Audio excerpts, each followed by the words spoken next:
Good evening, everyone. How is everyone tonight? Good. On behalf of Mayor Catherine Pugh, thank you so much for coming out tonight to the 7th of 9 meet and greets with Acting Police Commissioner Michael Harrison. My name is Shantae Guy, and I will be your facilitator tonight. Tonight's an opportunity for all of us to get to know our new Acting Police Commissioner better, and for him to hear your hopes, your concerns as it relates to policing our community. For those of you who have signed up to speak tonight, listen for your names. I will call 5 names at a time so that folks can come up to the microphone here and be ready to share their thoughts with us and the Acting Police Commissioner. When you come up to the microphone, please remind us of your name and tell us the neighborhood that you live in. Whether it's Patterson Park, Bayview, Canton, or somewhere else, we want to know where you come from. Each person will have 2 minutes to speak. When your 2 minutes are up, you will hear a timer sound. I'm sure that everyone agrees that the police commissioner should hear as many voices as possible.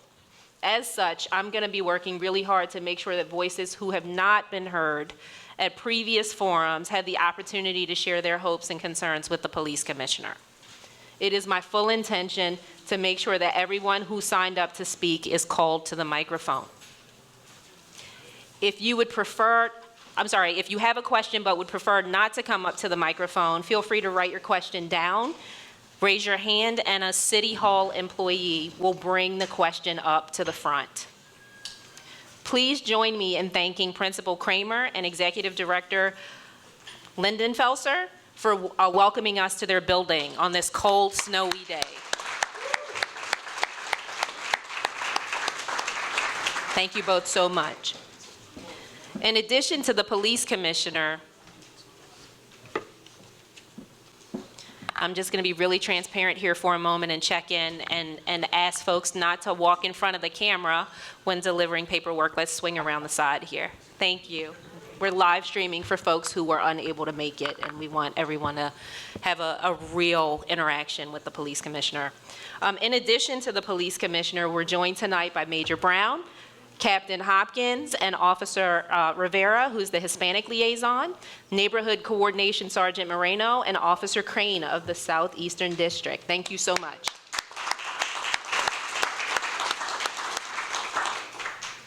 I'd also like to acknowledge City Council President Jack Young,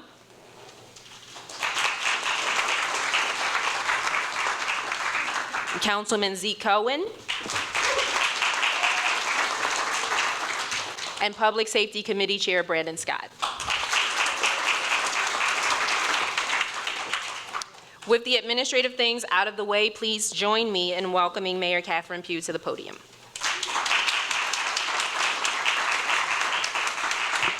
It is so good to see such a great turnout, even though it snowed earlier today and it's a little bit cold, but we felt that it was important that we continue these. This is our, as has already been pointed out, this is our 7th one, and we have 2 more to go. But you all didn't come to hear from me, you came to hear from our commissioner-to-be. And let me just say, we've got a lot of work to do in the city, and we all know that. I don't think anybody in here can say they're happy with where we are in terms of violence reduction in the city.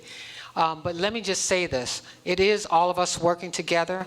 And, you know, I was told by the 5 police chiefs around the nation who advised me on my selection, they said, to the extent that you can find someone who can change the cultural behavior of your police department, look for that person. To the extent that you can find someone who understands the consent decree, look for that person. And to the extent that you can find someone who really does understand how to change the cultural behavior of a department, look at that person. But to the extent that you can find someone who understands what it takes to reduce violence in your city, look at that person. I can tell you, embodied in this individual is all of those characteristics. So I'm excited that you all have turned out. More importantly, I'm glad to have him here. And let me take a moment to welcome his wife, Cece Harrison. Please stand up.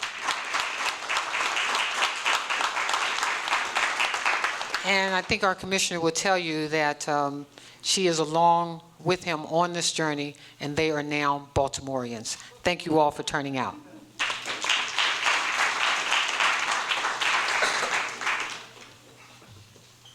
Next, we'll hear from City Councilman Zeke Cohen of the 1st District.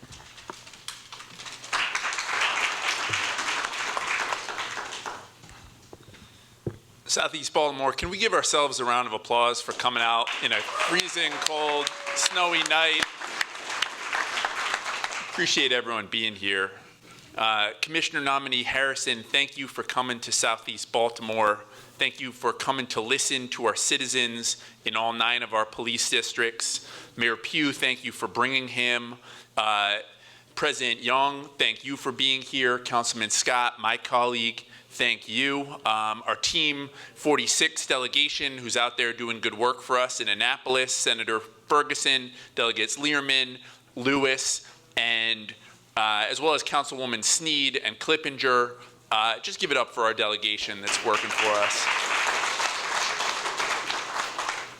I want to speak to you not only as the councilman who proudly represents this district, but as the father of a 1-year-old raising my kid in Baltimore City, and also as a crime victim who had a gun pulled on me while I was in my home, put right to my temple, was told I was going to die, and as a councilman who's made every effort to connect with every victim who, like me, has suffered that kind of experience. In Southeast Baltimore, there have been way too many of those types of calls. This is a community that is in pain. This weekend, I walked with neighbors through a blood-soaked street in Bayview after someone was murdered there. Yesterday, I spent my morning on the phone with a victim of a carjacking who's experiencing post-traumatic stress from what had occurred. The robberies, the burglaries, the carjackings are a too often occurrence. And to be blunt, in this community, our Hispanic community has been disproportionately impacted, but every community in Southeast is feeling it. What I need to see is your officers out of their cars, in the neighborhoods, proactively engaging while always constitutionally policing. I need detectives that diligently follow up with victims and pursue violent criminals with everything they have. I need to know that this department will operate with fidelity, will stop draining overtime, and will demonstrate a commitment to justice and to treating all of our residents with the utmost respect. We have a great major here in Tamisha Brown. We have some great officers here, but they need support. I need to see a recognition that police alone will not solve our safety challenges, but that partnerships with the health department, with businesses, with housing, with schools, with nonprofits, the type of work our mayor's done through the VRI, but most importantly with our community is critical. We in Southeast have a monthly public safety task force where citizens have organized to show up from across the district to work together on safety. We built partnerships with the Sheriff's Office, with OSI, with the Health Department, with City Watch. Together, we're building an intervention to treat the opioid crisis like the public health challenge that it is and provide treatment to those struggling with addiction. We're working on micro-community policing, and there are many leaders in this room, and I'm looking at some of them right now, who are deep in this work, and they should be your resource and your go-to. Although we have suffered, this is a resilient community committed to doing the work. After the murder in Bayview, neighbors stood together in solidarity. White, Black, Asian, Hispanic, rich and poor, our district is diverse and dynamic. We have brilliant educators, artists, activists, small business owners, all kinds of professionals. We have families of every color and creed. I love this place, and I know that you will too. Welcome to Southeast Baltimore. Thank you.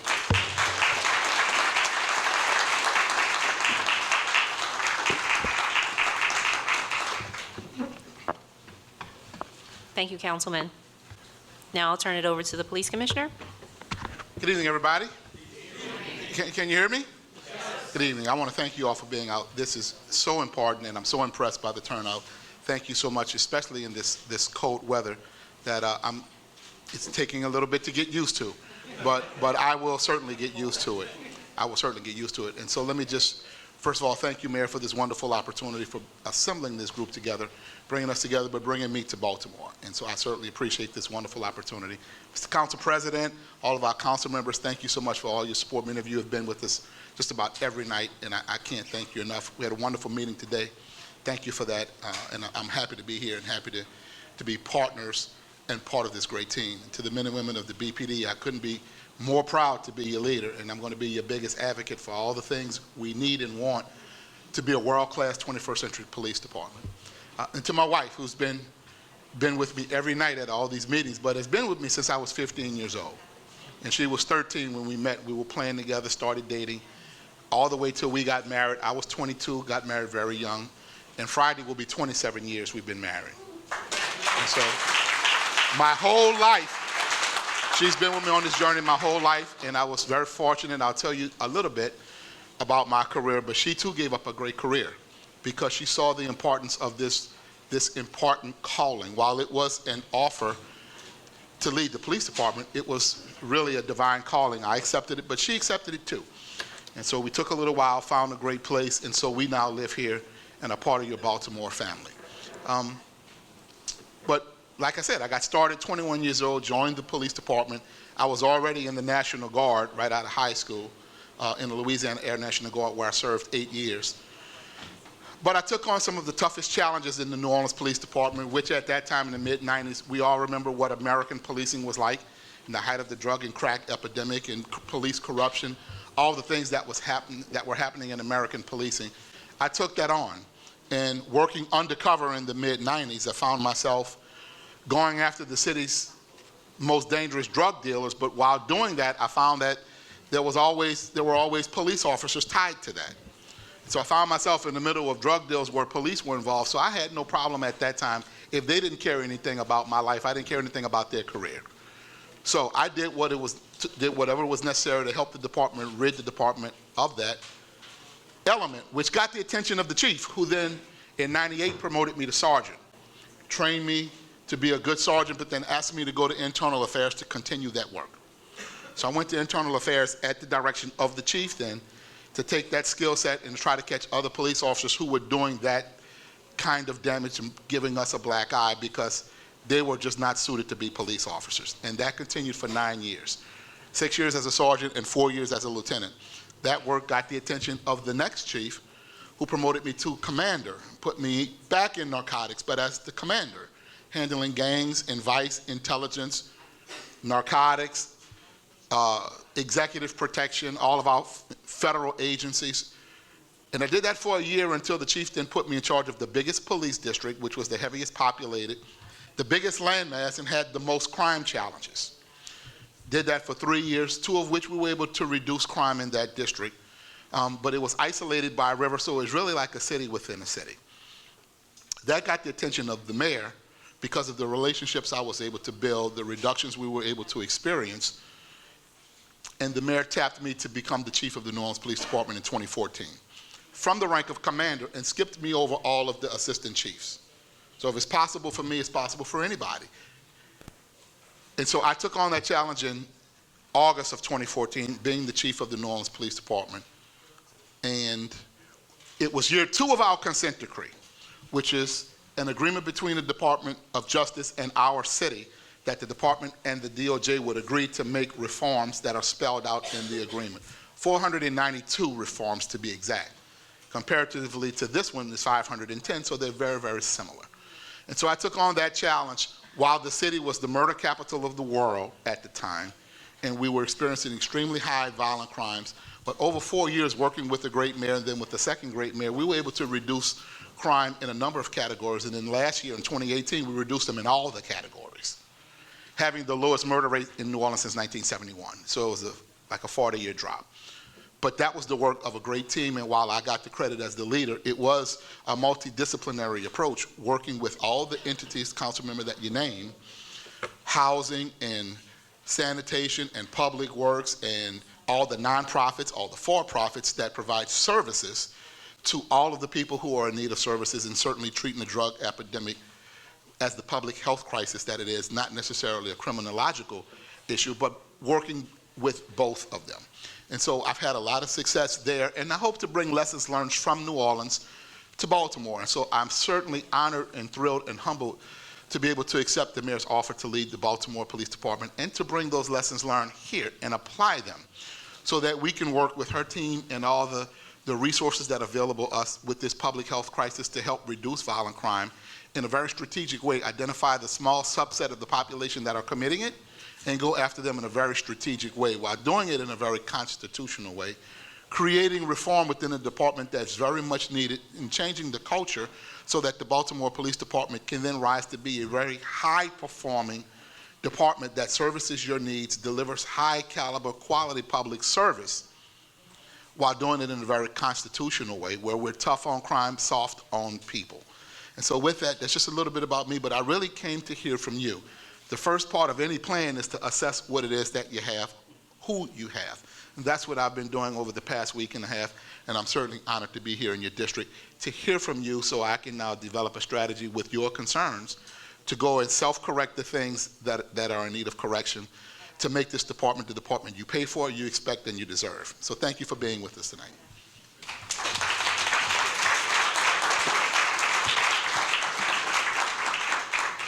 Thank you, Acting Police Commissioner Harrison.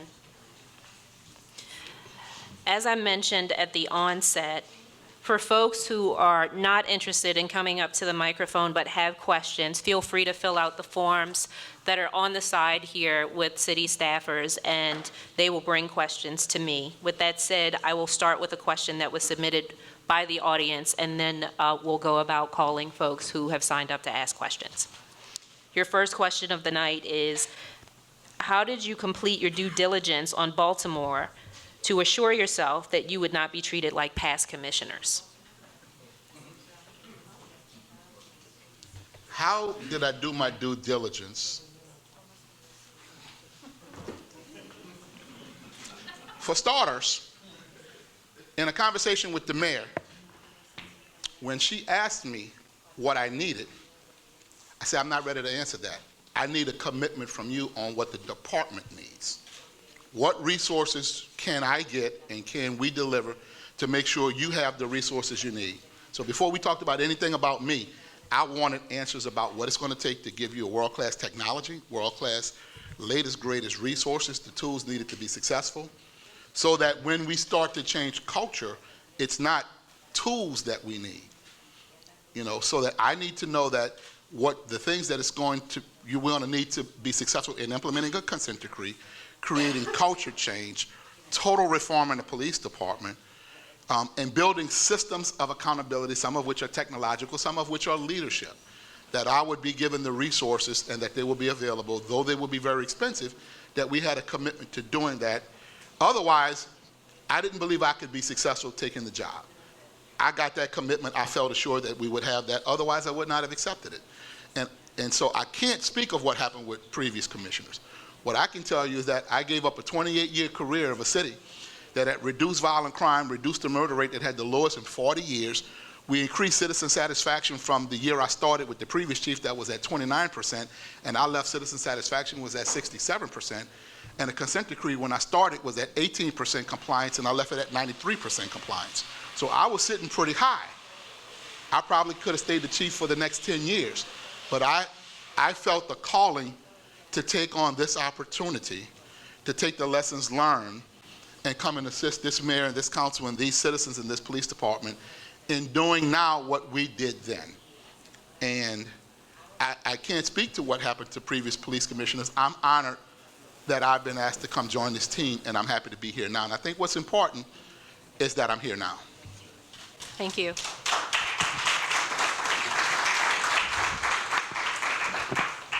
All right, so now it's time to hear from you all. When I call your name, please form a line at the microphone. When it's your turn to speak, share your hopes, your concerns, your issues with the acting police commissioner.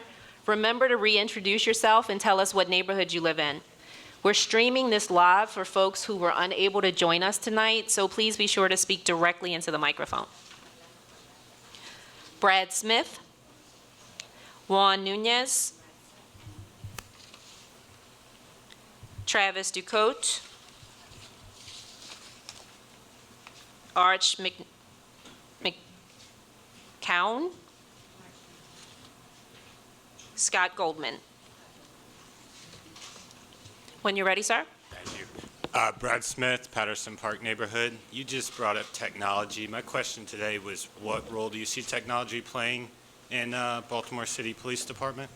Very good. Technology is very, very important. And so technology is going to play a key role. And so in order to, number one, make us a 21st century world-class police department, we're going to need the latest and greatest technology. Because while all of us are, there's several parts to that, while all of us in American policing are challenged with people having an interest in our profession and joining our ranks, we're all challenged to some degree with recruiting because we're all trying to find the best applicants in our cities and in America to join our profession and our agencies.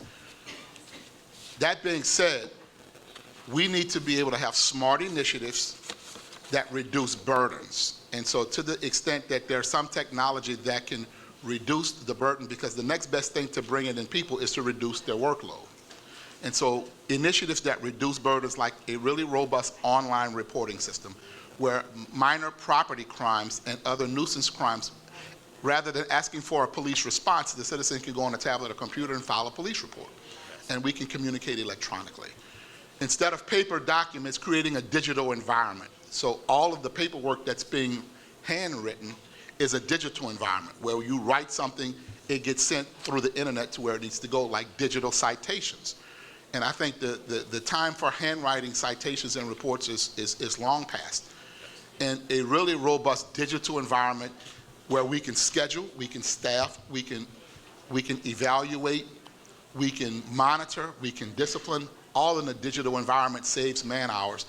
And all the smart initiatives like online reporting and the digital initiatives that citizens can use to, instead of a physical response that still gives you first-class service, is what will bring down the burdens and give us the free time to provide those walking assignments that you heard the councilman talk about, to provide the quality of life things, all the tangible things that we want to be out there doing that we're not doing because we're tied up with thousands of calls and doing a lot of manual work because the technology right now just still has us in a paper environment. That's just a few examples of how technology will bring us up to make us more efficient.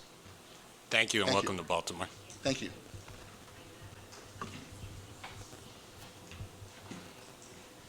Good evening, Mr. Michael Good evening. Harrison. I appreciate you joining us tonight. My name is Juan Nunez, and I serve as the Highlandtown Business Association as board president. Just want to let you know what I've been doing in the last year. I've been working on a mentorship program in Patterson High School called Hermanos Míos. Mentors are geared to help young Latino at-risk male students. We work closely with Hispanic Liaison Officer Miguel Rodriguez, whom has been phenomenal in collaborating with me and devoting time to our youth. The mentorship program is facilitated by social workers, guidance counselors, and ESOL educators. The monthly workshops with the kids helps to bring awareness and making good decisions between the moment they're dismissed from school and going home. Before we began the mentorship program, it was known that the school had racial tensions due to the different existing cultures. After the year's work, the feedback that we're getting back from the school faculty is that the male students enjoy the time with us. It's helping to diffuse the pre-existing racial tension. In fact, our boys are building friendship with all the ethnicities in school. After the workshops, the very next day, we bring them out to recreation, community cleanups, and community events. Commissioner Harrison, I share this with you because I hope you feel the same way as I do. We need our police officers to be role models. There are many community leaders that would partner with the police department in developing mentorship programs in public high schools. Would you be interested in showing support to the youth by allowing police officers to partner with community leaders in developing mentorship programs in public high schools? Thank you. Thank you. Great question, and thank you for that work. I absolutely would be interested in supporting, and absolutely would support it. I want to make sure that number one, we use the right people who have the right will, ability, aptitude, and temperament to be able to be mentors to young men and to young women in this community.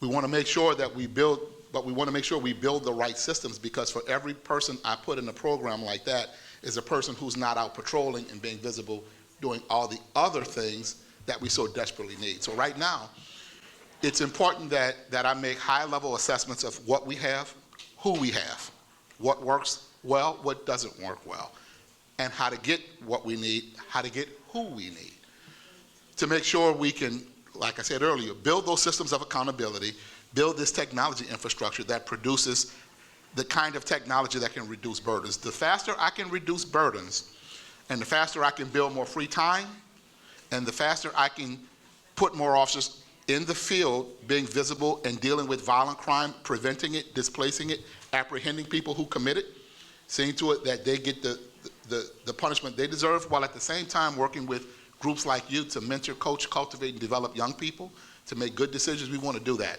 But it's going to take more officers, and it's going to take free time that we have to build to do that. But yes. Thank you.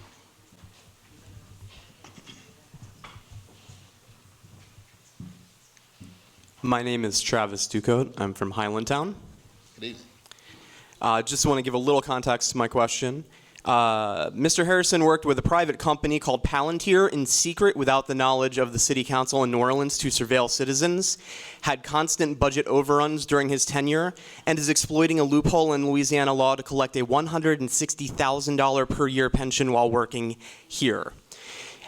If the city council does the right thing and rejects him as commissioner, there is a poison pill in his contract that will net him $275,000 just for being in this room tonight, the full year's budget of multiple city departments and nonprofits throughout the city. Last night, he claimed that there's a link between marijuana usage and violent crime, which is categorically and demonstrably untrue. My question is, barring you doing the right thing and going back to Louisiana on your own, as the prior candidate did, how will you, as the city's highest paid before overtime public servant, rein in or reduce the out-of-control $500 million police budget and hold accountable the widely documented, including in federal court, organized crime mentality of the Baltimore City Police Department? Thank you. A lot of great questions. But let me start. No, a lot of great questions. And last night, somebody obviously took something out of context, because I made clear that I said the word, there is a clear distinction between the nonviolent offender and the nonviolent offense. And there are those in here who were there who heard that. And so clearly someone took that out of context, because marijuana has nothing to do necessarily with violent crime. Violent offenders who use marijuana have something to do with violent crime, not the offense itself. So that's number one. Number two, Palantir is a predictive policing analytics tool that the city used, not the police department. And the analyst that used it was employed by the city, not the police department. So if you're going to do your homework, make sure you do it correctly. Number two, when it comes to the clause in my contract, that's of no consequence, because I'm not asking for anything if I get confirmed. Now, I had to quit a job before I got hired for a job. And I'm in a weird period, because I quit a job based on the promise of a job, not the actuality of a job. So although I'm hired as the acting commissioner, I'm not technically the full commissioner until I'm confirmed. So I'm in a weird place, but I packed up my home and moved 1,500 miles out of my own pocket to be here. And I came here with my wife, who gave up a very, very, very good career to join me. And so I had to think about my wife like I think you would think about your loved ones. I wouldn't expect you to do anything less.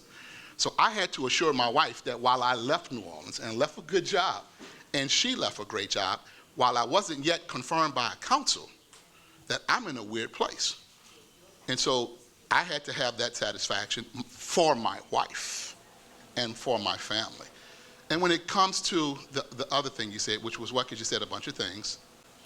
The culture of organized crime within the Baltimore City Police Department, including multiple who are currently either facing indictment by the feds or have been sentenced by the feds to prison because they are drug dealers. Happy to answer that, because since you've done your homework, you would know that I alone worked in the New Orleans Police Department, and the internal affairs handled more cases where officers were arrested and are convicted and in jail, put in jail, more than all the members of the internal affairs combined over a 9-year period.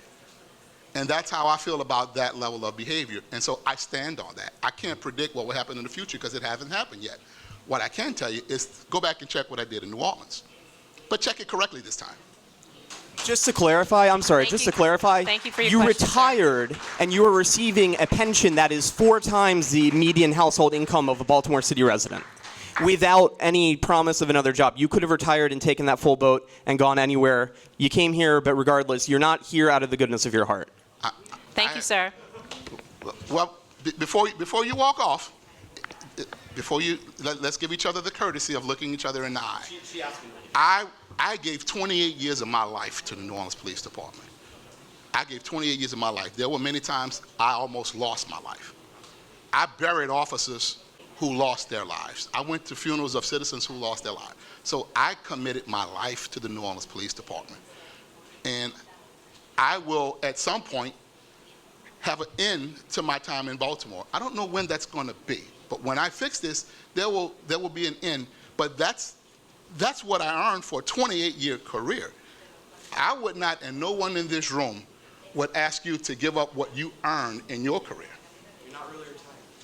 This isn't retired.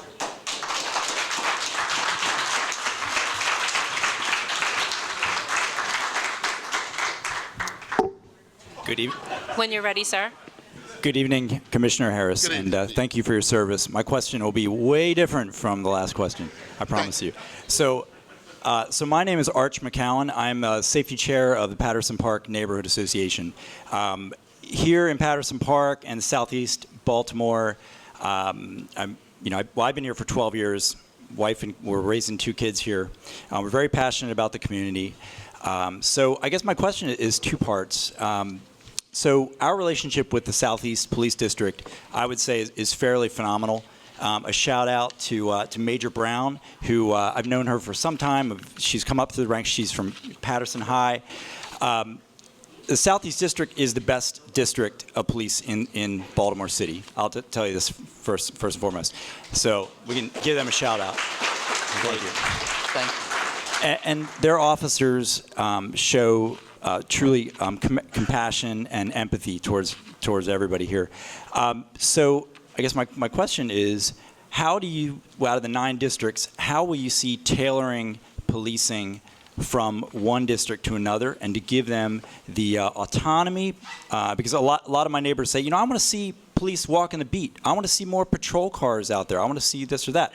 So how do you allocate resources? And then I guess the second part is, from what I understand, we are down quite a few patrol officers, and that's a challenge for you. How are you going to increase recruitment? So that 2-part questions. So Please. very good. 2 great points, and thank you for that. Right now, there's a very robust recruitment campaign going on. Very, very special. We'll be revealing it as a city and as a police department in the very near future. Number 1, to attract more people from the Baltimore area, Baltimore City, and from around the area, but specifically designed at targeting Baltimore residents. It is true, we have to bring in more police officers, but we want to make sure that while we do that, we become really smart, really effective, and really efficient utilizing the resources we have. So right now, it's about hearing from the citizens, but it's about me and the leadership team and building the most dynamic leadership team to make the appropriate high-level assessments of what we have, what we don't have, what we need, who we need, how to get what we have, and how to get what we need. Then that dynamic team certainly will make assessments on what are the needs of each district, how to allocate those resources in a smart, scientific way. So it's not a guessing game, that it's a scientific way. We're allocating resources based on the need, then making sure that we create, like I said earlier, great systems of accountability that hold people accountable at every level. Sometimes, this is my management philosophy. A police officer problem to you is a supervisor problem to me. It's a failure to supervise. A supervisor problem is a command to you is a command problem to me. A command problem to you, the resident, is a chief problem to me. Making sure we have systems of accountability to ensure people are performing at a high level all the time at the same time. And then those accountability measures to tell me who's not doing what they're supposed to do when it's brought to their attention. So creating efficiency with what we already have is just as important as bringing new people in and retaining the great people we already have. And so all of that's working together, but that's going to take a deep dive assessment to figure out our capacity at the organizational level, capacity at the unit level, capacity at the individual performance level, and then make sure the right people are in place to compel high performance all the time. Then the smart technology you heard me mention earlier is about building the free time. So those walking assignments come at a cost. Walking assignments are done when people are not in the car patrolling. So with the resources we have to make sure we're doing both, but not at the cost of not being visible and deterring crime, more specifically the violent crime. But certainly those relationships, building those relationships is going to be something that we want our people to do at every level, not just at my level and not just at the major level, but at every level. And it's very good to see the level of engagement that's here in this district. That's very impressive, and I'm proud of that. Y'all are doing a great job with that. Giving them the right resources to do that job and the autonomy to flex that so that the micro-policing can be tailored to this community, giving you the resources you need in a way that you all agree to deliver it. That also makes sure it's fair, just, and equitable deployment of resources everywhere else in the city, but it doesn't do it at the cost of compromising someone else. Make sense? Complete sense. Thank you. Welcome to Baltimore. Thank you, sir. Sir, just before you check in, sir, we'd actually called our first 5 names, and we're calling folks' names in order, so I want to just be transparent here. Can you share your name with us, please? I'm Scott Goldman. I think I was the 5th. Got it. Thank you. Commissioner, thank you for being here. I'm Scott Goldman. I'm the president of the Fells Prospect Community Association. First, let me just suggest an initiative. If you can clone Arch McCowan 10 times, put him in each neighborhood, he understates what he does in this community. Not to make him blush. I'm here tonight because twice in the last year, my kid's bedtime has been interrupted by gunshots 2 blocks away. I think you appreciate the situation. You've been to all these meetings. You're going to go to several more. You know what's going on here. Yes. And I'd like to drill down on just one of the specific issues people have asked about, which is the officers on patrol and on the beat. Every election, every community meeting, every time, this is a recurring promise. We're going to see more officers out there. And understanding the limits and the recruitment issues, what will you do different? What exactly will you do differently to make that not just a recurring promise, but something that's happening? The promise that I can make to you is that some of it is going to be a staffing issue. But I experienced this in another big city police department. Some of it is just a supervision, management, and leadership failure, if that's the correct word. And making sure that we supervise, manage, and lead at a high level to compel people to perform at a high level will be part of it. And so while we work to bring people in, we work to retain great people, we want to get the maximum performance out of our employees. Now, that's supervision, leadership, and management. I think there's a very scientific approach to assessing the police department and what we have. Making sure that the resources are properly deployed in a very scientific way, based on the need of the community, based on the size, the geography, the population, the density, the call for service volume, the distance traveled. It's a number of variables that go into that dynamic to make those decisions. So we want to do it in a very smart and scientific way. So I can't say what has happened in the past. I can say that I promise that we will build systems of accountability to prevent any supervision, management, and leadership failures that make that lack of visibility our fault, and that we give you what you're looking for, but it has to be balanced against all of the things that we're required to do. I say this in every meeting. Policing in America, we're being asked to be all things to all people. We're being asked to be everything to everybody. We have to figure out what it is we're supposed to be doing, and let's go do that well. And let's make sure that everybody's performing well, but then we have the resources. Because it very well could be that we have the people but not the cars, or we have the cars but not the people, or a combination of both on any given day. I have to make sure that we have the equipment, we have the people, there are no failures in supervision, leadership, and management, the technology performs the way it's supposed to, and that the systems are not more cumbersome that make us away from the assignment, that take us away from the assignment longer than we're on the assignment. I'll give you an example that I experienced before. A simple arrest for a simple thing in New Orleans required officers, once they made the arrest, to be away from their assignment for 3 to 4 to 5 hours. So if 10 officers worked and all 10 made an arrest, they all were gone because the jail was 12, 15 miles away, the evidence room was 12, 15 miles away, and so we had to create smart technology and smart systems to alleviate that so that we spent more time in the assignment. It's little assessments like that. And so we're going to make sure that the allocation of resources are fair, equitable, and just based on your need in your district, but making sure we have high levels of supervision management that compel people to perform at a high level. So they know where people are, we know where people are, you know where people are, and when they're not there, the communication is great so that you don't ever have to wait to an annual meeting to ask the commissioner. You have access to the commander every day to have that answer. Thank you and welcome home. Thank you.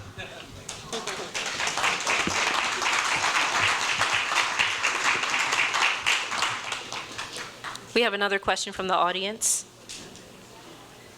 What can you do about the squeegee kids?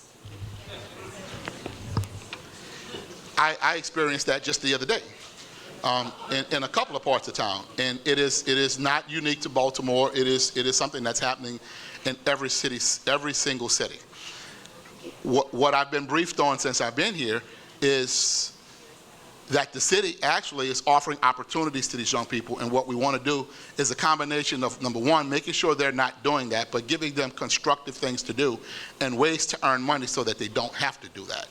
Right now, there are opportunities being offered to make sure we can reach them, and to the extent that they want it and will accept it, push them into making better decisions and earning potential so that they don't actually have to be out there doing that.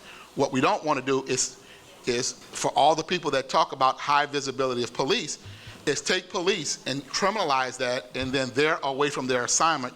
It's to some degree harming the kids, but it's harming our ability to keep you safe from violent crime because the focus has been to remove them. And so it's a delicate balance of enforcing it to the extent that we're not over-criminalizing it, harming the kids more than they need to be, but also making sure we have jobs to give them to earn money so that they don't have to do that. This mayor is already committed to presenting options to them to earn money, to offer them jobs so that they actually don't have to do that. And all that's called the multidisciplinary approach, and that's exactly what we're doing here in the city. But what we want to make sure of is that we're not doing it at the cost and expense of protecting you from violent crime. Thank you. I'm going to transparently take the opportunity to check in with Lydia Walter Rodriguez of CASA because I don't know if these are check marks, yes, that you want an opportunity to speak, or if it's a dash as a no. Okay, thank you. All right, our next 5 names are Raquel, Brian Seal, I can't read your last name, but the first name is Ever. I can't pronounce this last name, but I'm going to try. Joe Frankenphil. And then our 5th person is Shorty. When you're ready, ma'am.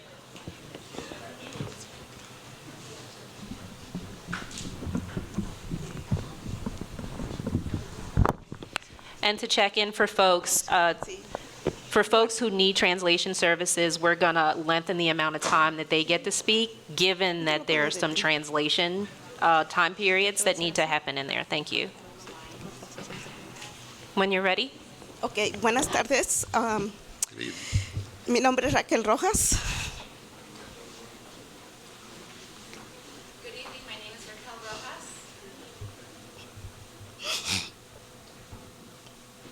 Mi pregunta es esta. This is my question.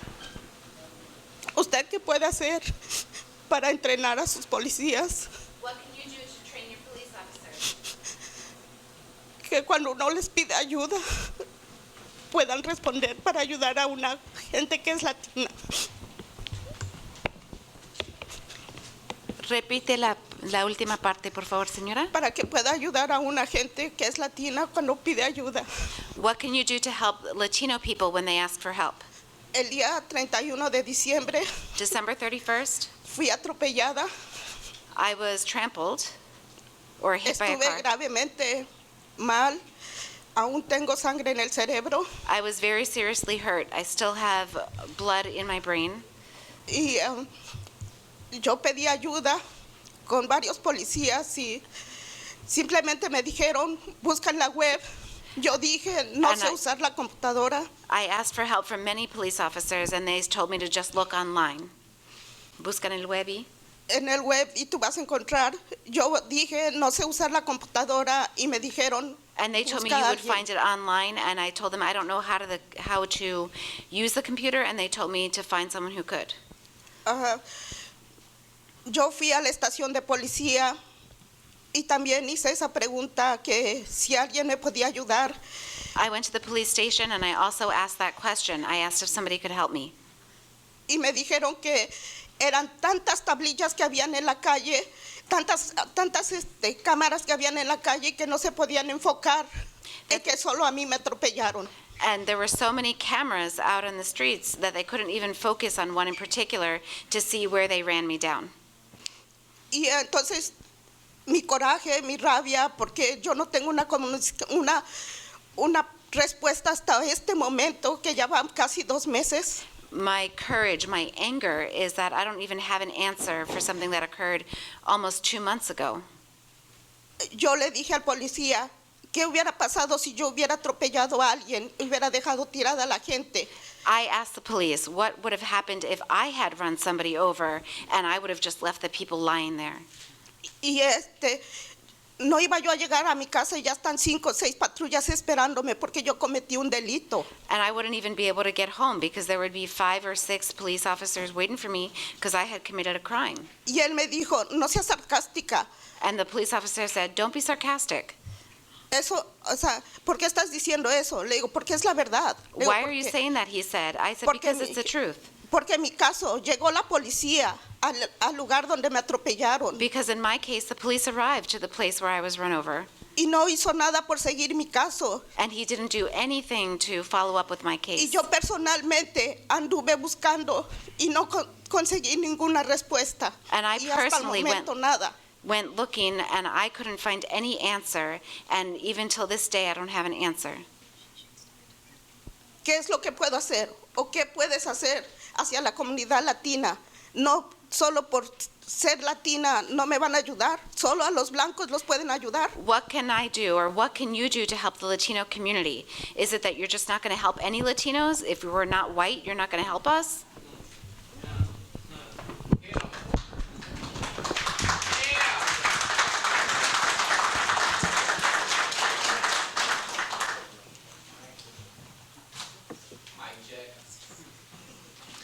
Thank you for bringing it to my attention. What you explained to me is totally unacceptable. What I can do is what we're already starting to do, creating strong policies and strong training to deliver to all of our members of our department that teaches people how to engage the correct way, that teaches people how to treat people regardless of who they are, where they come from, with dignity and respect. And to hear your concern and to address your concern right there, regardless of who it is. And so there's a brand new policy that I've approved that ensures that, number one, we're not asking about immigration status, we're only solving the problem. Number two, we have to train the members of the department, and I commit to you that we are going to do that. That changes the culture that you described, and then demonstrates the correct culture that embraces people and that helps people who are in need of help. And then when we don't do the right thing, you are to ask for a supervisor who should ensure that the right thing is done. And when that supervisor, if and when that supervisor doesn't do the right thing, we're going to make sure you have access to file formal complaints that get investigated so we can know who failed at every level, and then I can hold them accountable because I know about it. All right, but thank you for bringing that to me.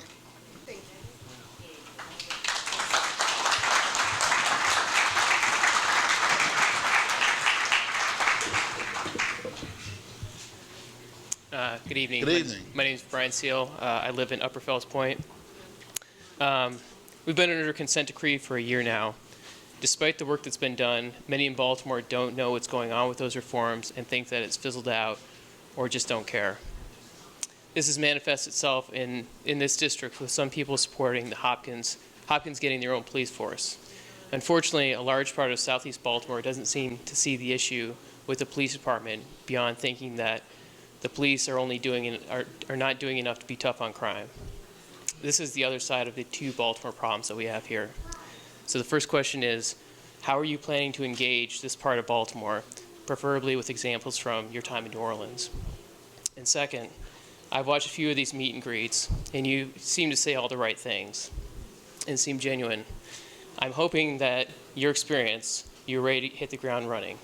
But what is your plan for the first 3 months, 6 months, and 12 months, preferably with examples from New Orleans as well?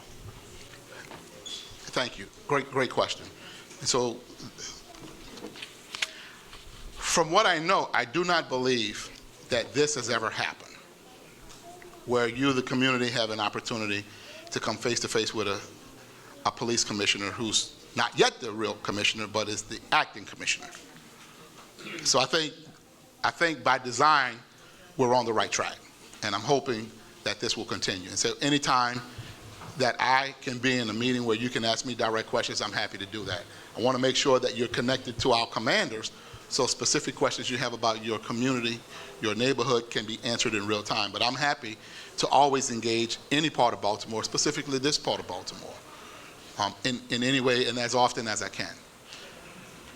So although it seems like I'm saying the right things, I have a demonstrated track record of growing up in a department and then being asked to take the lead of a department that in 2012, the Department of Justice said was the most troubled department in America. So I know how it feels to be under that attack. I know how it feels to be part of that department. And they were right about our department. Let me just be honest. They were right. Building the most dynamic team of leaders who can both lead and manage and supervise at a high level all the time at the same time. Both people who are from within the department who I believe have both the attitude and the aptitude to do that, and then finding the best people from around the country who need to join this team to make sure we have the most dynamic team that can know through good systems of accountability, through technology and good leadership, when things happen that are well and when things happen that don't. And then when they don't, who knew what when, what did they do about it, what are we going to do to those who didn't do anything about it, all of which I need to know every day. And so those are the systems of accountability. And you're right, many people think about the police department in a silo, that it needs to deal with violent crime, but it actually has a mandate, a federal mandate to reform holistically, a total makeover. We're going to do that, but we want to own that. We don't want to have to change because we're being told to change. We want to change because change is needed. We want to be good because it's good to be good. We want to do the right thing because it's the right thing to do. And so I commit to you that I will bring the lessons learned, and it's a demonstrated track record, and it's a very hard thing to do. But building the best dynamic team of leaders who buy into this vision and then who can move this machine forward, and to the extent citizens don't know what's going on right now, we're building the machine. And so while it looks like progress is not made, let me assure you that I've met with the judge, the lead monitors, and the deputy monitors who are giving the department really good marks on the progress they've made before I got here. And so the machine that tells us that it's working well and that it's not working well is still being built. And then we will turn it on. But right now, people are really working hard to craft the best policies, the best protocols, and to find out what are the best practices across America so we can bring them here. In the 3, 6, and 12-month plan? So my plan right now is to hear from you. I have to hear from you, and I have to hear from the members of the department, because it's like going to the hospital. I have to assess, diagnose, prescribe, treat, then evaluate. I don't want to prescribe something and then treat you for something in your brain when really it's something in your heart that needs to be treated. So I have to first learn what the concerns are. I have to understand the dynamics. What is our organizational capacity? What is our unit capacity within the organization, all the individual units, and what's our individual leadership capacities for each person?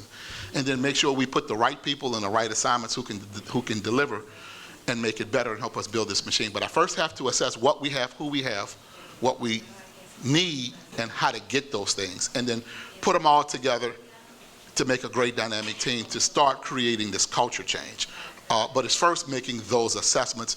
Then I can come back to you in short term with the plan to the mayor that we can deliver to the city. Excellent. Thank you very much.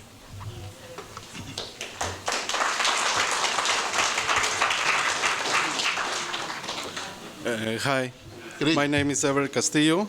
I live in Highland Town, and I was a victim of crime.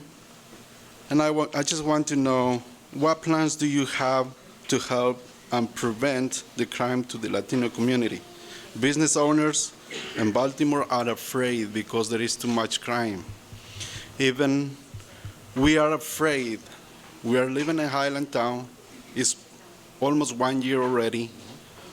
The criminals who attack me are outside, are around the area, and they are bringing more people to hurt more of the Latino community. I've been listening to many people because we have a business, and they come to my place. And I always send them to Casa de Maryland or to the Centro Esperanza to get help from there because they are afraid to call the police. One of the reasons is with the attitude when they come to affront them. Even if we are the victims, when they approach to us, we are treat them as criminals. They don't come to the other people who are attacking us. So, like I say, my only question is, what really you going to do for the Latino community? Good question. Thank you for that.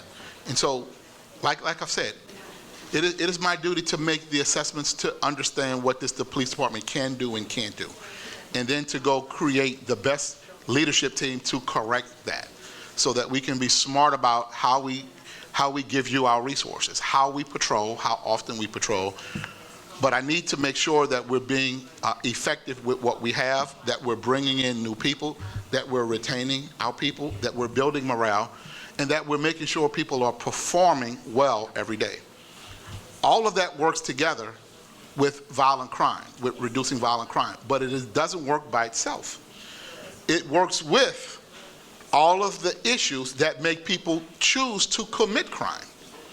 And certainly it's understandably, everybody wants to know the plan for what a policeman does to prevent crime, and I think it should be joined with the question, what are we doing to figure out why people commit crime, and how can we help them change their minds about making those horrible decisions?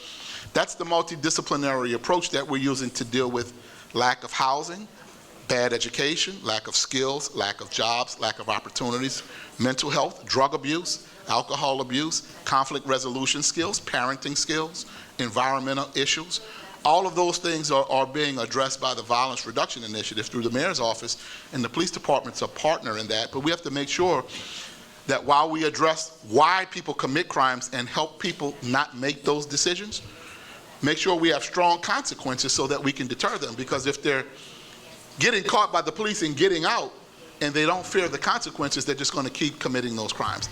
It's all three components working together to make sure we can address. But in the meantime, making sure that we can perform well and give you a department that's responsive to your needs, that's highly visible, highly engaged, but in a very, very constitutional way. Are you going to put any programs to meet police officers with the Latino community? We're already doing that. We have a Latino liaison officer in our district right now. Yeah, I know. I know him, but there is any way you can make meetings with Latino communities? We will do everything that we possibly can to build the relationships by adding more Latino officers to the extent that we can, by recruiting more and assigning more to the communities that desperately need them. It's about building relationships, yes. Yeah, because they are afraid to talk to the officers. That's why I want to know how you guys can build any relationship with them.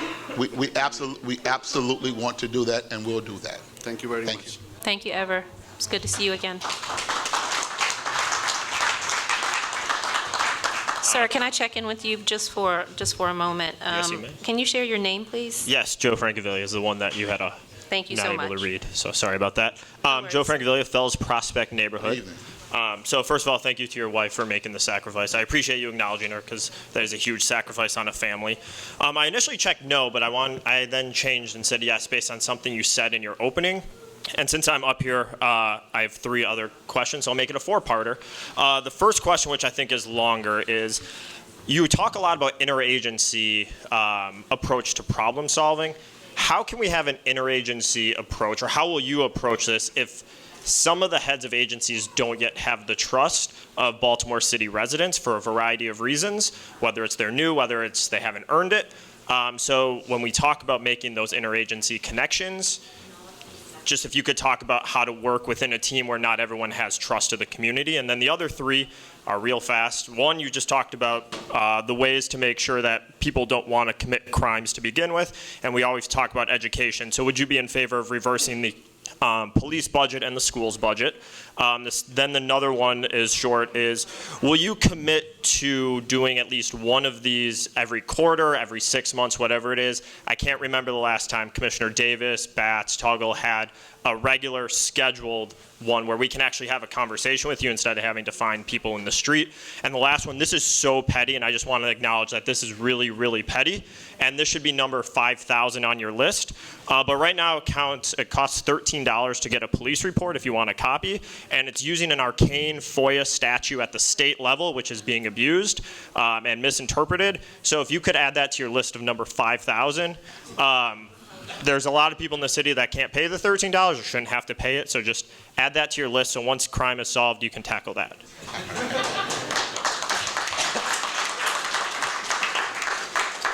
Thank you. Those are all good points, but I'm going to have to ask you to help me Not all of them remember to walk through them. I don't know that I can remember all. One of them was petty, so 3 of them were good. One of them was not good. All right. And so that first one was about interagency effectiveness if some of the heads of agencies haven't yet earned the trust of the community. It is our goal to make sure that we have a multidisciplinary approach. That will be multi-agency. And I can't speak to the mistrust you have of other agencies. What I can tell you is that we want to make sure services are made available to people who are in need of those services. Because while this multidisciplinary approach that you heard me rattle off all these things, notice I didn't name police in that.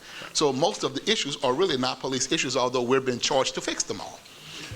Yeah, I agree. They're not the sociological issues, and police are not even a part of it, but we're charged with fixing them all. That's number one.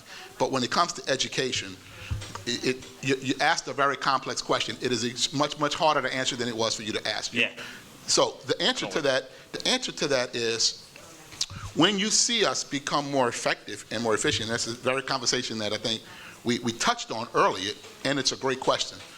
When you see us become much more effective, much more efficient, and you see overtime costs come down, and you see us operating in a high level of effectiveness because performance is really, really high, supervision, management, and leadership is going well, and all of those things will happen, and we were seeing efficiencies, you're going to see cost savings.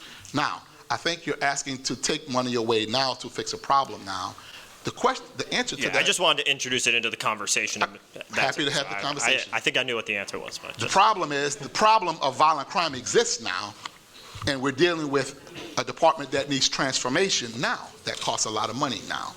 And so the answer is, you can't take from one to do the other while the real problem to fix one exists right now in real time. So over time, when there's more effectiveness, more efficiency, and there's cost savings, and then you can see me manage the department well, we can reassess on what it costs, and those cost savings can be reapplied. And sometimes moving the money now to fix something now, to reinvest into young kids to prevent them at 8 from turning into what we know they'll turn into is like a long window. And so you want to invest now to reap the fruits later, but violent crime exists now. Right. And so I have to work to fix it now. And so that's a conversation I am always willing to have, but in the right context. The content is usually good, but missing the context. Let's make sure both of those are on the table, and we're always willing to have that conversation. And then the public, like once a quarter or once every 6 months. These conversations are great, and I think this is fantastic. It'd be great if citizens had a way to do this regularly. I did this 5 nights last week, came at 6:30, left about 10. I'm doing it every night this week. I'll stay as long as I have. I think I'm demonstrating right now. I'm certainly willing to do this. I will do this as often as you all want to do this. But No, I agree, but hopefully you're here 10, 15, 28 more years, and hopefully we won't have to wait once every 28 years to have this conversation. Thank you, sir. The goal is to create the kind of department that you are so satisfied with the level of communication between you and the commanders that you'll never need to ask me a question because you're going to be up to speed on everything every single day. That's our goal. So the FOIA will be fixed? You'll look into FOIA for number 5,000? I will look into it, number 5,000. Good evening, Commissioner. evening. Good evening, Madam Mayor. I'm here, and one of our community members, Consuelo, her husband slipped on ice, so she could not be here, but she's taking care of her husband. Okay. So my name's Jesus, and I first want to thank you, start by saying thank you. I have heard from many CASA community members who have attended previous town halls around the city, your response regarding police and immigration collaboration, and that the current executive order. As have you seen our present throughout the town halls, the Latino and immigrant community, we're here and we're growing and we're organized. As you see, CASA members are here in the building too. Yes. My question is regarding the specific timeline to plan to implement when the new executive order to improve and roll out. How long and what steps will you take to ensure all officers are trained and execute an executive order to not collaborate with ICE? So I think that great question. Great question. It's an important issue. As of last week, I met with my team who works with our consent decree on the policy, which was supposed to be completed Friday. But that policy has to be approved by the Department of Justice. And so as soon as it's completed and we get approval from the Department of Justice, we immediately implement training. So the timelines are really short timeline, matter of days, maybe a week, or a couple of weeks, but it really depends on the collaborative effort between our department who completed their portion of it, and we have the executive order, but then there's an internal policy. That was completed on Friday. Now it's a matter of working with Department of Justice to make sure it's vetted there and it comes back to us with their blessing. The judge will then approve. Then we implement policy right away. Training and we implement the training right away across the entire department. All right, and just because the Latino community is also here, we really want you to work with us and to ensure the safety of all citizens, not just immigrants, but everybody, because I live in the city for 20 years, and I want to be able to make sure that my Latino community feels safe, no matter if we're walking east, west, south, no matter where we are, we want to feel safe. Thank you for your time. We want you to feel safe also.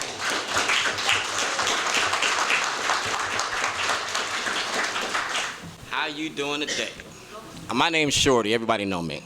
Nah, I've been to 3Ds and I've been to 3Ds. This is my third one, right? Yes, sir. First one I gave you a pamphlet and some information, correct? Yes, sir. On the 14th I gave you some cupcakes, correct? Yes. Thank you for those. All right, and we talked about community policing, and we talked about the Policeman's Bill of Rights, right? Yes. And we talked about white officers, black officers, and policing in Baltimore City, correct? We did.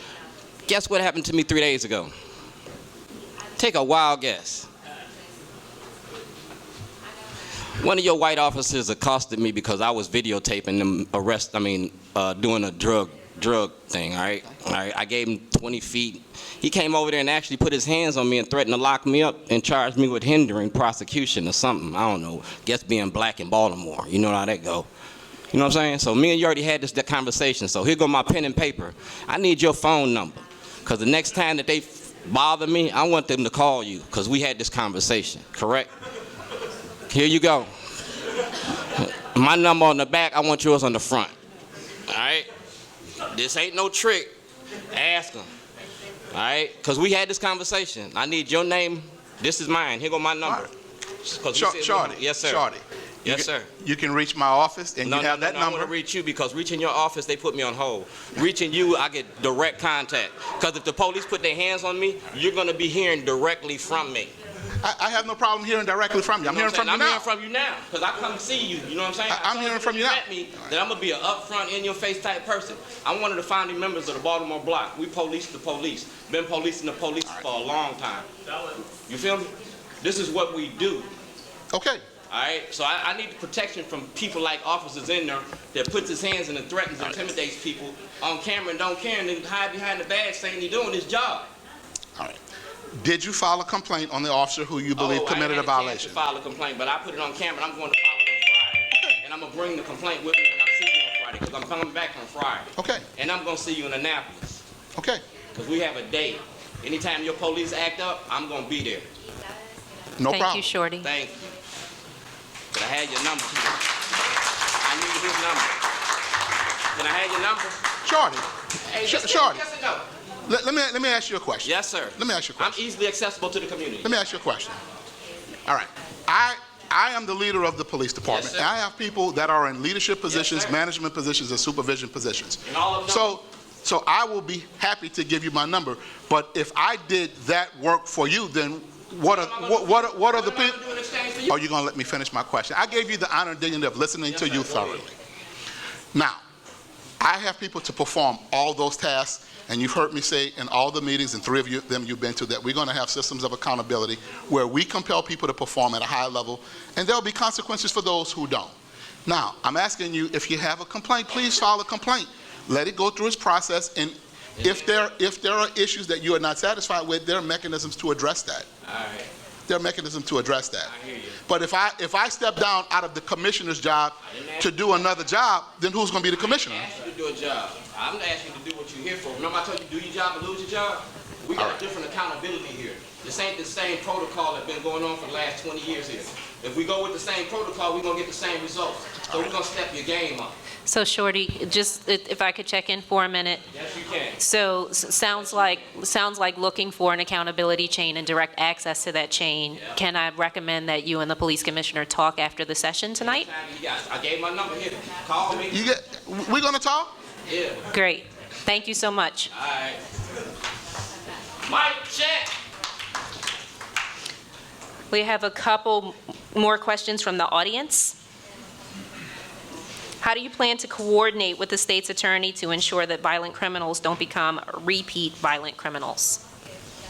Great question. The state's attorney and I met on my first day. We had a very productive meeting, and we had another phone call on yesterday. Very productive phone call. And so it's a collaborative relationship that we will have to have, that I am committed to and that I know she's committed to making sure we identify the small subset of individuals who are creating the most violent and those that are repeat offenders, that justice is served and the right people are incarcerated and removed from the streets so that they can't continue to commit violent crimes against Baltimore residents and other people.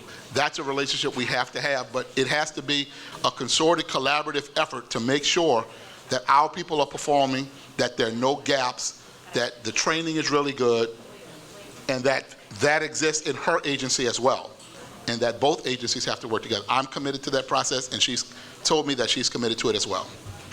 Thank you. The next question. Are you open to changes to the law enforcement officer's Bill of Rights that would enhance accountability? Yeah.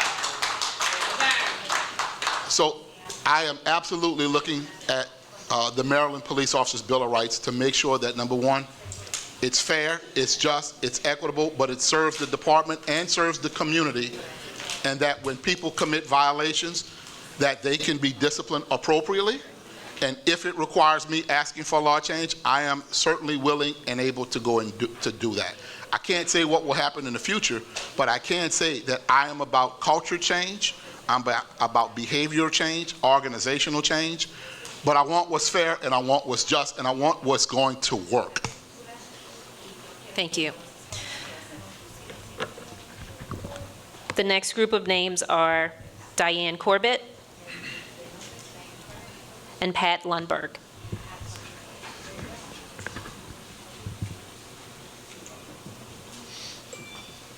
When you're ready, ma'am. Okay. Good evening. Good evening. My name is Diane Corbett. How you doing? I'm great. And you? I'm great to be here at our city for having you here. Thank you. First question. I live in Douglas Homes, which is public housing. And sometimes it's like we be... Into the mic. Sometimes it's like we are being treated like outsiders, you know. I know it's a federal property, right, but we have different things, but we're still under Baltimore City, right? Just want to know, how will you deal with the residents in public housing that live in Baltimore City? And also, one of the guys from the monitor from the consent decree said it would take at least 5 years before everything be implemented for the consent decree. And I know that because we didn't get this way overnight. We didn't get the abuse of police overnight, so it's not going to be easy to get undone overnight. I know that. So we're willing, as citizens and residents of Baltimore, to work with you if you become our commissioner. And my other question is, if you can have like a little committee of residents that are willing to work with you from each 9 districts, and you appoint them, not the mayor, not nobody else, but you appoint the grassroots people to get to know us, who we are. We represent a wide range of individuals in Baltimore City at the grassroots level. And I feel that this will help the police department, because you will have the people on the ground that knows what's going on. And they get used to you and the police department, because how you say it's going to be changing, and I believe it. It's time to change. If not, we're going to still see the killings in the street. We're going to still see innocent babies being killed. That's what really bothers me. And then elderly people, houses being broken in and they being beaten and stuff. No. I'm in my 60s, and I don't want it to happen to me, my mom, and that's why I'm in Douglas, because of my mom. You know, I wouldn't let her live by herself because she has dementia. But we have to take a hold of this city, the residents. We have to communicate with you, and your officer had to communicate. I heard the other day, and I want to know if this is true, that the union president, Baltimore City, said, from the police department, said that the consent decree is holding up the way they police, which I don't think is right, and I don't think it's true. Because you putting that on the consent decree, that's not going to change, because it was ordered from not here, but the federal government, so that consent decree doesn't have anything for you not to do your job. So, Ms. Corbett, if we could just check in for a minute. That live here in Baltimore, we've been living here for a long time, and we want everything to be right, Thank you for bringing it to me. I'm absolutely interested. Hold on, stay with me. I'm absolutely interested in making sure we have people on the ground at the grassroots level, and we already have something that's in place. But as you heard me say, I'm here to figure out. I'm here to assess what we have and what works well, what doesn't work. We have the citizen review committees at every district, but we have to assess what works and what can work better. Anytime you want to partner and bring other people to partner with us to be grassroots on the ground helping, we're certainly working with that. I need you to partner with your commander to make sure y'all are in touch. I'm already I am always working to make sure, look, that we're delivering great police services and that we're treating everybody with dignity and respect, regardless of where you live. Right. I want to make sure that you get the same quality of service that anybody anywhere in any part of this city will get, and that you will be proud of your police department, because we're going to take this police department and we're going to make the change that's needed, because we want to make that change, and we want you to feel better about your police department. But yeah, we invite you to really be involved at the grassroots level. And then you asked me another question about the consent decree. Right. The consent decree doesn't change the law. Right. Maryland law, the U.S. law, and the local law hasn't changed. The consent decree is about administrative processes. So to the extent officers can't do what they used to do, it's because there are more administrative processes. It has not changed the law about how we engage with a person, or if we need to stop someone or investigate.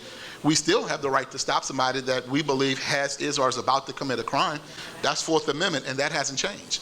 It's just the proper way to go about doing it and documenting it, which takes a little more time. And the consent decree requires us to document everything that we do.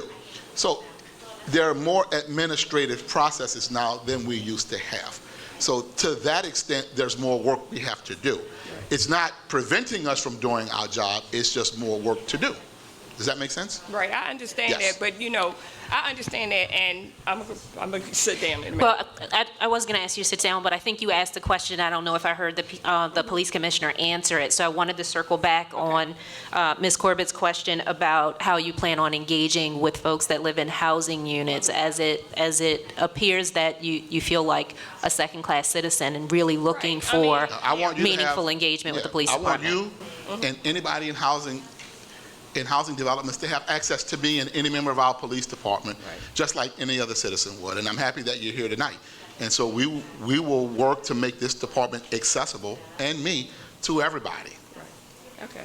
And, you know, with the consent decree, and the reason I asked that question, because last week it was a question on the radio. It was a conversation.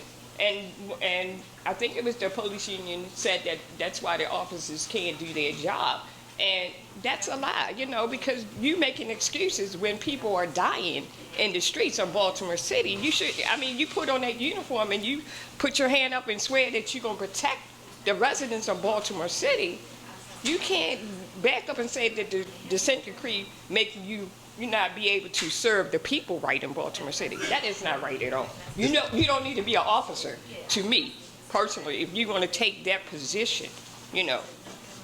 Thank you. It's making us a better department, and it's bringing about best practices that are working well in other departments in other parts of the country. So it's not making us not do our job. There are a few other administrative processes that are here because of it. Thank you, sir. My name is Pat Lumberg. I was a previous president of this neighborhood association for the Patterson Park community. Thank you for being here tonight. Thank you, everybody, for organizing. Thank you also to the hosts, the wonderful Patterson Park Public Charter School. Executive Director Jane Lindenfelsner is here tonight, as well as Principal Chad Kramer. So thank you guys also. Just real quick, as I'm sure you've learned in your relationship building and experiences thus far in the city, Baltimore is a city of neighborhoods. It's a city of organizations. There are many of them, hundreds if not thousands. Please support them as much as you can. These are the neighborhoods, these are these individuals, the nonprofits, the groups that have the most intimate knowledge of how things are actually going on at the street level and what will actually be productive to build community, to build trust, and ultimately reduce crime. So please support that and support us as we move forward.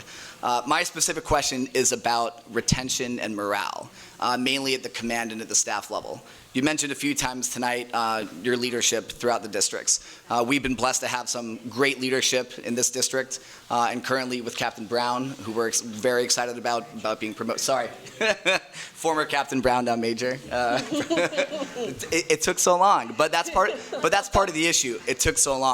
There's been a lot of turnover at the leadership level over the past couple years, I think in part due to the stability at the major level. So my question is, coming from New Orleans, knowing that this has been an issue, especially morale as well at the command staff level and at the actual officers that interact with the police, what can you do to improve retention of officers in these times and also improve morale amongst your staff? Great question. Probably to me, one of the most important is making sure the morale is high, because retention is as important, if not more important, than recruiting. Because while we recruit people, we get people that are brand new, but in retention, we're either keeping or losing people who have really valuable experience that they've gained over the years, and that's a tremendous loss when we lose that. So keeping that experience is incredibly important. You know, I found over the years, being a police chief and working with other police chiefs and working with CEOs even in private industry, that pay is important, but pay is not the number one reason people either come or go. It's working conditions is number one. It's upward mobility, number two. It's feeling like they're part of a team, number three, and pay is number four. Certainly we're working on all of them to make sure that we're paid well and that we're an attractive department that people want to come to and people want to stay. Me giving them all the support they need to be successful, the resources they need to be successful, is going to go a long way with morale. Making sure they have facilities that are really good facilities, and the mayor and I are committed to that, that's underway. Making sure that we have not just a top-down approach, but a bottom-up approach. And just like you, the citizens, are here to tell me your concerns, I want them to be here, and I want to be able to hear their concerns too, so that I can address those concerns directly with them. But making sure morale is is high is very important. That's why I chose to put the uniform on the first day, to show them that I'm part of the team, that I'm part of this team. And I understand where they are. I've been where they are. I worked in a department where Baltimore police is now. And it took a lot to overcome, but it can happen and it will happen. The mayor and I, with the help of our city council, are committed to making sure as we rebuild morale and we invest in our members to cultivate, motivate, coach, develop, and groom them for leadership positions, and making sure they're ready and investing in them both academically and professionally, that they will go on to have other leadership roles, and that they too will have opportunities to become chiefs here and elsewhere. But investing in them and making sure they feel like they're part of this solution and part of this team, and giving them the autonomy to run her district and his district the way the citizens and they agree to run, with deployment strategies, so that she doesn't feel like she has a directive from me on how to deploy resources, but what works well in her district. All of that speaks to morale. The fact that I'm out here tonight, that I'll be out here with them, and that I'll walk with them and talk with them, is going to go a long way with morale. But I will be advocating to get them all the resources they need, new buildings, retrofitted buildings, all the access to the best training, making sure we either bring the best minds in the country here to teach us, or we send people wherever they are to learn the best practices and then bring back here. And then it really starts and I'll end with this, with us stop beating up on ourselves. Stop feeling sorry for ourselves, stop beating up on ourselves, but we have to change the messaging about the Baltimore Police Department. And as long as it is always negative about how bad we are, it's kind of hard for us to kind of have higher morale. We're going to need help from the residents in the community to kind of change that narrative so that we can feel better about ourselves. And as we create these systems of accountability and start performing high, we're going to try to reward them for that. It's going to be reward mechanisms to reward better behavior instead of always talking about punishing bad behavior. Thank you. Thank you, sir. Thank you. Thank you. So we have one last question before I turn it over to the PC for tonight to talk to you all about what he's heard from you tonight. Is Tyler Ortiz here? Great. Sir?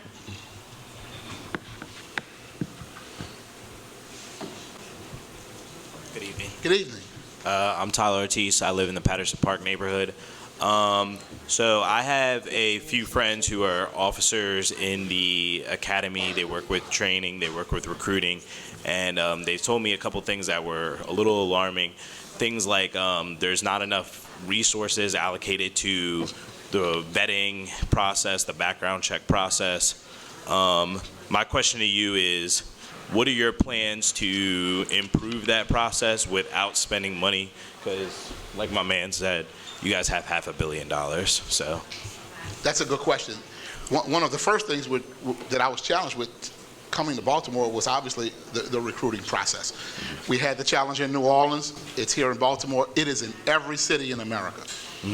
Every city in America is challenged with this right now. And we're all fighting for a good group of qualified candidates. And of all people who apply for police jobs in America, from the time we apply to the time we get hired, it's only 2% hire rate. 2% of all people who apply for jobs, hundreds of thousands, actually get hired by a police department. So we're all fighting for that very, very good core group of high-performing candidates. Right now, we're doing an assessment on our recruitment process to make sure, number one, that it's robust, but that it is good, but that it is competent, and that it is finding the best candidates from Baltimore, from everywhere else, and to make sure that we're only bringing in people who have the will and capacity to be good Baltimore police officers. Okay. And that includes an entirely robust process. It needs improvement. We're working on that. But nothing in life is free. And if it's free, it costs too much. Free is the most expensive thing I've ever purchased. So it's about staffing, it's about training, it's about competency, it's about people who have the will and desire to do that kind of work, and the temperament to do that kind of work so that they can go out and help find the best candidates to come in. I can't say that it comes without a cost, because if we add staffing, that's increased costs. But it's about making a good process. All right. Thank you. Thank you. Thank you.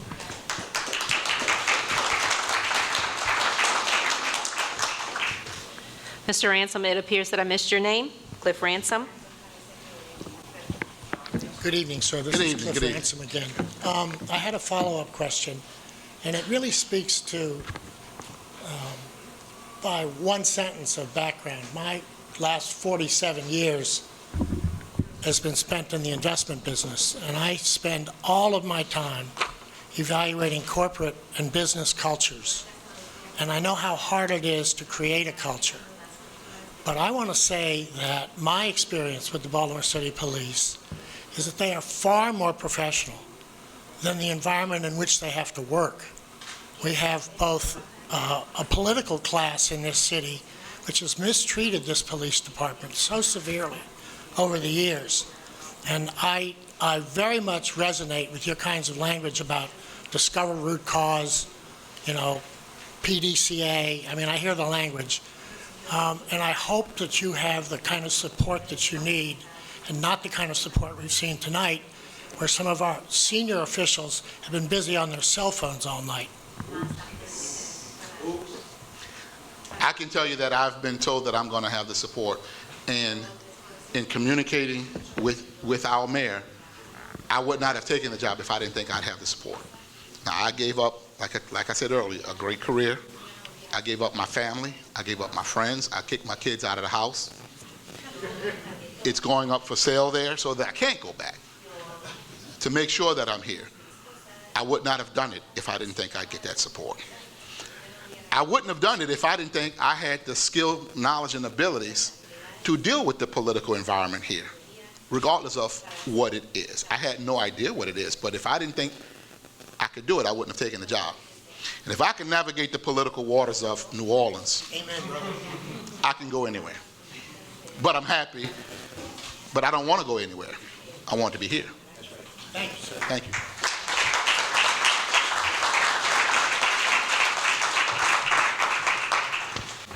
Commissioner Harrison. So thank you. This was really good, really enlightening, really informing, and I appreciate your honesty and your candor and your passion. Here's what we have. I think there are 8 core central themes that we've heard tonight. These are themes that I've heard a little differently, but really kind of the same in every single district that we've gone to. Increased recruitment so that we can build up our manpower has been a central theme. Community-specific policing, micro-policing, tailor-made policing that's tailor-made, and you have the autonomy to kind of fix that to the needs and desires of the community you lead. That can be different, but still aligned with actual good deployment strategies across the city, but tailor-made to your community. I think I've heard that tonight, and I've heard that in a few meetings. Increased police presence. Everybody has asked about that. It is much needed. It is much deserved. We talked about that. That's a combination of assessing what we have, who we have, what's working well. Let's make it work better. Let's bring some more people in, but before we talk about that, let's at least go fix what we already have. Whether it's people, whether it's equipment, training and accountability for police officers, particularly regarding the immigrant community. Common theme, I am and we are committed to making sure we do that we are all treated fairly with dignity and respect regardless of who we are and where we come from, and our policies, training, and protocols reflect that. Opportunity for community engagement, that's a critical thing. I want to make sure everybody is directly connected with the members of this command staff and the officers on this team in this district. I will be here as often as you need me or want me or that I'd like to come. But I think it is really important that on the ground, they already have something that's working well. Let's make it better. And we will have that. But we'll have systems of accountability to know what works and what doesn't work. And so to the extent that this needs to change, we can adapt and overcome and change it. Coordinate with the state's attorney office to deal with repeat violent offenders. As I said, we met on our first day because I thought that was one of the most important meetings and conversations I had to have to make sure we can address violent crime, our approach and collaboration to going after violent offenders, how we do that as a police department, what things we need to improve on, what are the gaps, and how can I fill those gaps with either training, personnel, or equipment to accomplish that mission. Understanding the power of community-based organizations. I understand it. Not only did I work in it with the New Orleans Police Department, I learned about it in having a master's degree in criminal justice, but I taught it for 4 years at the college undergraduate level before I became the police chief. So I not only have it in practice, I have it in learning about it and then teaching about it. And so certainly that works. We will make sure that it works. We'll make sure all of our officers understand it. And then finally, officer morale. How can we ask officers to do some impossible things if we have officers that have low morale? And so it is my duty, but it's also my privilege to do whatever it is necessary to advocate to get you the resources and training you need and to create the environment that makes people think about the Baltimore Police Department as a great police department. So it's not only a great police department that people want to come to, but it's a great police department that you want to stay in and that you want to brag about. And so in short time, I believe with all of us working together and with you being fully dedicated and committed with the help of this mayor and with this council, it won't take long before another mayor comes here to say, I need a member of the Baltimore Police Department to come to my city and help fix my police department. With that, I thank you all for being with us tonight.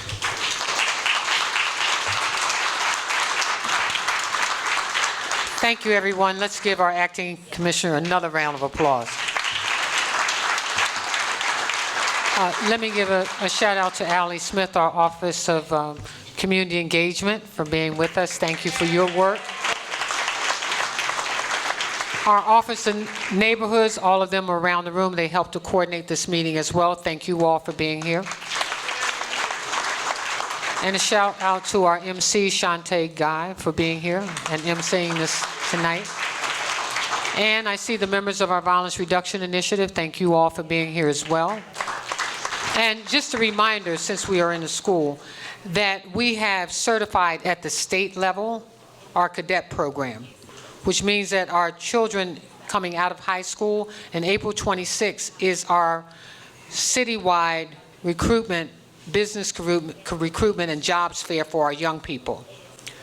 Our young people can also leave high school, go into our cadet program because it's been certified at the state level at $35,000, train for 2 years to become members of our police academy, to become our police officers in our city. So I'm asking you, if you know young people, please encourage them. This is an opportunity. I also want to give a shout out to the FOP because we settled our contract. Most people don't know that began the 1st of February, the first week in February, where we went back to 5 and 2, which will give us additional officers on our street. We've got a lot of work to do, and 2 civilians on the trial boards. We got a lot of work to do. I am committed to supporting with resources this commissioner because they are sorely needed. When I first became mayor, many of you don't know, we didn't even have computers in our police cars. In 1997, they started putting computers in police cars in every single jurisdiction but here. And so I went to the governor, and we were able to get the $2 million to put computers in our police cars. The technology platform that the commissioner talks about is absolutely needed. We are antiquated, outdated, underinvested in for decades. The 545 police officers that we lost over the 5-year period and the 36 that we lost last year were too many. And so we've got a lot of work to do. And again, our commitment is to make our city safer, but it's about working with our police department and giving them the tools that they need. Thank you all for being here. Give yourselves a round of applause, and thank you, thank you, thank you.